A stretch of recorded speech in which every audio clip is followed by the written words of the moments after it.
மக்களை வணக்கம். நான் உங்கள் கோடங்கி. நம்ம தொடர்ந்து நிறைய அரசியல் பேசிகிட்டே இருக்கோம்ல.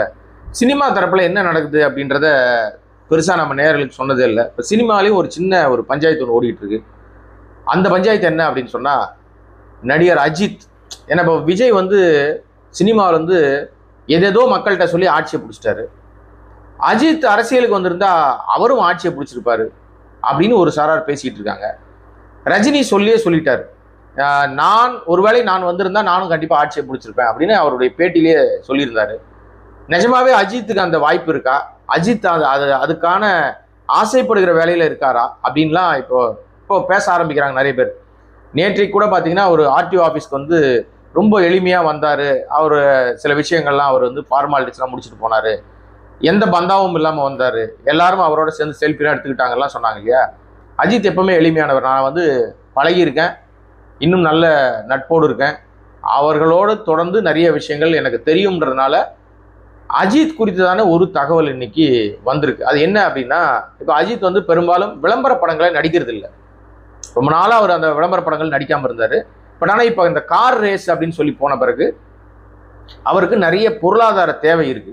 வெறும் நடிக்கும் போது கிடைக்கிற வருவாயை விட இந்த மாதிரி விளம்பரங்கள் நடிக்கும் போது கார்பரேட் நிறுவனங்கள் அள்ளி கொடுப்பாங்க. பயங்கரமா சின்ன ஒரு 1 மினிட் வரும் விளம்பரம், இல்லை ஒரு 2 மினிட் வரும், 2 நிமிஷம், அதுக்கு நடிக்கிறதுக்கு அவங்களுக்கு பல கோடி ரூபாயை அவங்க சன்மானமாக பெறுவார்கள், சம்பளமாக பெறுவாங்க.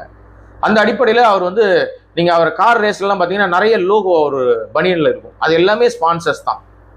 அதில் சமீபத்தில் ஒரு குளிர்பான விளம்பரத்தில் நடித்தார். நமக்கெல்லாம் அதில் உடன்பாடு இல்லை, அவர் நடித்தார். அந்த குளிர்பான விளம்பரம் தான் இப்போ ஒரு ரொம்ப நாளுக்கு அப்புறமா முதல் முறையாக ஒரு கார்பரேட் விளம்பரத்தில் குளிர்பான நிறுவனத்தில் நடித்தார். அப்புறம் திரும்பி படம் நடிப்பார். ஆனால் இப்போ தெரியாதவர் போட்டு ஓடிக்கிட்டு இருக்கார். படத்தில் நடிப்பார்னு சொல்லிட்டு இருக்காங்களே தவிர எப்போ நடிக்க போறாரு, யாரோட இயக்கத்தை நடிக்க போறாருன்னு தெரியாமல் ஒரு பக்கம் ஓடிட்டு இருக்கு. இதுக்கிடையில மீண்டும் ஒரு விளம்பர படத்தில் அவர் நடிச்சிருக்கிறார். அந்த விளம்பர படம் என்பது கட்டுமான ஒரு நிறுவனம் இருக்கு. அந்த நிறுவனத்தின் சார்பில் அந்த விளம்பர படத்தில் அவர் நடிச்சிருக்காரு. இந்த படத்தில் அந்த விளம்பர ஆட்ல நடிக்கிறதுக்கு அவர்கிட்ட போய் அப்ரோச் பண்ணும்போது அவர் கேட்ட சம்பளம் ஒரு பெரிய தொகை. அவங்க ஆடி போயிட்டாங்க. ஆனால் அஜித் இருந்தா நமக்கு அதை வச்சு நம்ம அடுத்த கட்டத்தை நகரலான்னு அவங்களுடைய எண்ணம். அதனால அவங்க ஓகே சொல்லிட்டாங்க. அவர் கேட்ட சம்பளம் என்பது கிட்டத்தட்ட 25 கோடி ரூபாய், 25 crores அந்த விளம்பர படத்தில் நடிக்கிறது. அது சில நிமிடங்கள் மட்டுமே வருகிற விளம்பர படம். அஜித் ஒரு மார்க் பிராண்ட் வேல்யூ, அதனால அவருக்கு அது கேட்ட சம்பளம் ஓகேன்ட்டாங்க அவங்க. அவர் முதல்ல ஏதாவது குறைக்க முடியுமா என்னன்னு பேசி பார்த்தாங்க. ஒரே கரார், அவங்க ஓகே ரைட்டுன்ட்டாங்க. ஆனால் அந்த விளம்பர படத்தை இயக்குவதற்காக அவங்க கட்டுமான நிறுவனம் ஒரு டைரக்டரை ஃபிக்ஸ் பண்ணி, இவர் தான் சார் உங்ககிட்ட இந்த ஆட் எடுக்க போறாரு அப்படின்னு சொல்லும்போது, நோ, இவரெல்லாம் யாருன்னே தெரியாது எனக்கு, இவரெல்லாம் எடுக்க நான் அனுமதிக்க மாட்டேன், நான் ஒரு டைரக்டர் அனுப்புறேன், அவரை வச்சுதான் நீங்க இந்த ப்ராஜெக்டே நீங்க எடுக்கணும் அப்படின்னு சொன்ன உடனே, சரி ஓகே நீங்க யாரையா சொல்லுங்க சார், நாங்க அவங்க பேசிக்கிறோம், அவங்க என்ன சம்பளமோ நாங்க கேட்டு கொடுத்துக்கிறோம்னு அந்த இயக்குனருக்கு அவங்க 1 கோடி ரூபாய் வரைக்கும் ஃபிக்ஸ் பண்ணி வச்சிருந்திருக்காங்க. இந்த விளம்பர படம் எடுக்கிறதுக்கு அந்த இயக்குனருக்கு 1 கோடி வரைக்கும் பேசி வச்சிருந்திருக்காங்க. இப்போ வேறு இயக்குனர் மாறின உடனே அது வேற யாரும் இல்லை, நம்ம ஏஎல் விஜய். நிறைய படங்கள் இயக்கியிருக்காரு, விஜய் வச்சுலாம் படம்லாம் இயக்கியிருக்காரு.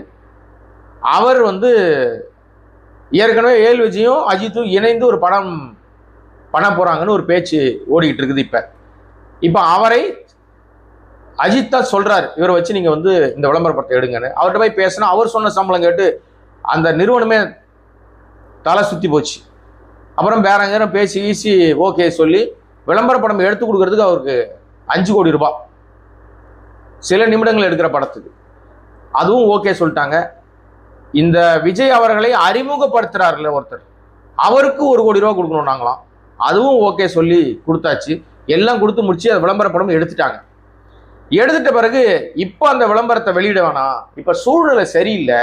ஏன்னா இப்போ யாருமே எந்த விஷயமும் இப்போ உடனடியாக பண்ண மாட்டாங்க, அது பெருசா போகாது. ஏன்னா இன்றைக்கு அரசாங்க லெவல்ல தமிழ்நாடு முழுக்க இன்னைக்கு சினிமா பார்த்துக்கிட்டு இருந்தவங்களா நியூஸ் சேனல் பார்க்குறாங்க, பாட்டு பார்த்துக்கிட்டு, சினிமா பார்த்துக்கிட்டு, நாடகம் பார்த்துக்கிட்டு இருந்த வீடுகள் எல்லாம் இன்னைக்கு பிரேக்கிங் நியூஸ் ஓடிட்டு இருக்குது, செய்தி சேனல் ஓடுது, அவங்க டிஆர்பி ரேட் எகிரிட்டு இருக்கு. என்ன காரணம்னா, இந்த ஆட்சி நிக்குமா நிலைக்குமா, விஜய் அண்ணா ஆட்சி வந்திருக்கு, என்ன அறிவிப்பு கொடுக்குறாரு, விஜய் அண்ணா பேசிடுவார் போல இருக்கு அப்படின்னு ஒரு கூட்டம்.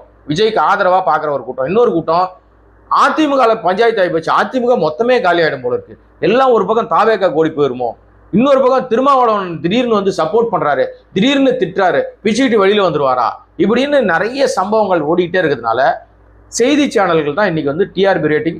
நீங்க சினிமாவை மிஞ்சுகிற ட்விஸ்ட் அதுல வருது. சீரியல்கள் நடக்கிற கொடூரத்தை விட இதுல பயங்கர கொடூரமா இருக்கு. காலையில ஒரு பேச்சு பேசுறாங்க அரசியல்வாதிகள், அடுத்த 10 நிமிஷத்துல செகண்ட்ல கீழ்த்தளத்துல வந்து ராஜினாமா, மேல் தளத்துல போய் கட்சியில சேர்றது, மறுபடியும் அங்கிருந்து பனையூர் பங்களாவுக்கு போய் சால்வை வாங்கிக்கிறது, இப்படின்னு நொடிக்கு நொடி நிமிடத்துக்கு நிமிடம் தமிழ்நாடு அரசியல் களம் வந்து படுபயங்கரமா போயிட்டு இருக்கிறதுனால சீரியலை பார்க்கறத பெண்கள் மறந்துட்டாங்க, நாடகம் பார்க்கறத விட்டாங்க, சினிமா பார்க்கறத விட்டாங்க, பாட்டு பார்க்கறத விட்டாங்க, பூரா செய்தி சேனல் பார்க்குறாங்க. அந்த அடிப்படையில் இப்போ செய்தி சேனல் தான் டிஆர்பி ரேட்டிங்ல ஓடிட்டு இருக்கு. அதனால இப்போ இந்த நேரத்தில் நம்ம எந்த விளம்பரத்தை போட்டாலும் எடுபடாதுங்க, கொஞ்சம் டைம் எடுத்து நாங்கள் விளம்பரத்தை ரிலீஸ் பண்ணுறோம் அப்படின்னு சொன்ன உடனே இது அஜித் கவனத்துக்கு போயிருக்கு.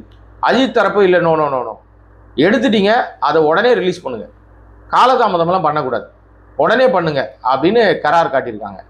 ஆனால் என்ன பண்ணுறது, அவங்க செலவு பண்ணிட்டாங்க, செலவு பண்ணி ஒரு ப்ராடக்ட் எடுத்த பிறகு அது சரியான நேரத்தில் கொடுத்தா தானே அந்த ப்ராடக்டோட அறுவடையை அவங்க எடுக்க முடியும். இப்போ அந்த கட்டுமான நிறுவனம் அஜித்துக்கு ஒரு 25 கோடி, அந்த இயக்குனருக்கு ஒரு 5 கோடி, செலவுகள் தாண்டி 1 கோடி 2 கோடி பண்ணி அப்போ கிட்டத்தட்ட ஒரு 35 கோடி ரூபாயில் அந்த விளம்பர படத்தை எடுத்துட்டு அந்த 35 கோடியும் யார் மேலே விழுவுன்னு நினைக்கிறீங்க? மொத்தமாக அந்த நிறுவனம், கட்டுமான நிறுவனம் வீடு வித்துதுன்னு வச்சுங்களேன், அந்த வீட்டு மேலே தான் இந்த தொகையை அதில் தான் வைப்பாங்க. இந்த விலைவாசி ஏறினதை, இந்த விலை செலவு பண்ணதை மொத்தமும் அந்த கட்டுமான நிறுவனத்தின் வீடு வாங்குறவங்க தலையில தான் கட்டுவாங்க. அது எந்த நிறுவனம்னு எனக்கு தெரியும், பட் நான் சொல்ல மாட்டேன். அந்த நிறுவனம் விளம்பரம் வரும் இல்லை, அப்போ நீங்க முடிவு பண்ணீங்க அந்த நிறுவனத்துல வீடு வாங்கும்போது அஜித் நடித்ததனால் உங்கள் தலையில் விழுகிற என்ன காசுன்றதை நீங்களே முடிவு பண்ணீங்க. இப்போ என்ன பிரச்சனை ஆயிடுச்சுன்னா, இப்போ வேணாங்கன்னு கெஞ்சி பார்த்தும் அஜித் தரப்பு இப்போ நீ ரிலீஸ் பண்ணலன்னா இனிமே அந்த விளம்பரத்தை எப்பவுமே ரிலீஸ் பண்ணக்கூடாது அப்படின்னு பயங்கர ஒரு கண்டிஷனை போட்டவுடனே பதறி போய் ஐயோ இதனால சட்ட சிக்கலாயிரம் போல இருக்க, தேவையில்லாம பிரச்சனை ஆயிரம் போல இருக்கான்னு உடனடியாக ரிலீஸ் பண்ணுறதுக்கான வேலையை செய்ய ஆரம்பிச்சிருக்காங்க. இது வந்து எவ்வளவு தூரம் போக போகுது, என்ன பண்ண போறாங்க அப்படின்றது தெரியல. வேறொரு சந்தர்ப்பத்தில் வேறொரு வீடியோவில் சந்திக்கிறேன். அதுவரை கோடிங் வாய்ஸ் சேனலை சப்ஸ்கிரைப் பண்ணாம பார்த்துட்டு இருக்க அன்பு நண்பர்களே, உங்கள் ஆதரவினால் மட்டுமே நடத்தப்படுகிற சுயாதீன ஊடகம். நன்றி, வணக்கம்.